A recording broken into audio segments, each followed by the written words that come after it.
Ces pasteurs américains font partie du bureau de la foi de la Maison-Blanche. Présents dans la capitale congolaise depuis le 10 juillet dernier, ils sont venus rencontrer le président de la République, Félix Antoine Tshisekedi Tshilombo, pour lui faire part de leur accompagnement spirituel au peuple congolais. Conduite par les directeurs adjoints du bureau de la foi de la Maison-Blanche, le pasteur Travis Johnson, cette délégation a échangé pendant plus d'une heure avec le chef de l'État. La délégation américaine s'est félicitée de la signature de l'accord conclu entre la RDC et le Rwanda sous l'égide de l'administration américaine. Premièrement, c'est un privilège. Premièrement, de représenter Jésus et le royaume de Dieu. Nous sommes juste des pasteurs. Nous sommes juste des pasteurs.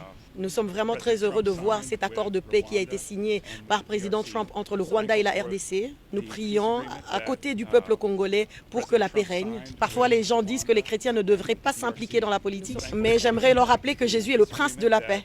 Le pasteur Jacques Kambala, membre du comité d'organisation, a loué la diplomatie religieuse entre la RDC et les États-Unis d'Amérique. Nous avons pu avoir avec nous les pasteurs Travis Johnson et toute son équipe qui sont de ce qu'on appelle le bureau de foi de la Maison-Blanche, qui est en train de conseiller stratégiquement, spirituellement le président Trump pour prendre de bonnes décisions pour la paix dans le monde.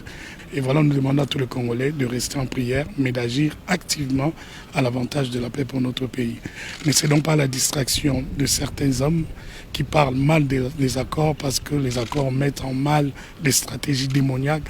Avec le leadership du président Félix Antoine Tshisekedi Tshilombo, l'ambassadeur et nous, comme serviteurs de Dieu et conseillers du chef de l'État, nous travaillons activement à cette diplomatie religieuse qui a un peu plus de force, de puissance pour asseoir la paix que nous avons recherchée durant plus de 30 ans. Le pasteur américain a remis le présent symbolique au chef de l'État, notamment une pièce présidentielle représentant l'héritage de foi en Dieu pour la paix au Congo, une lettre écrite par une orpheline de 12 ans à Goma et une Bible.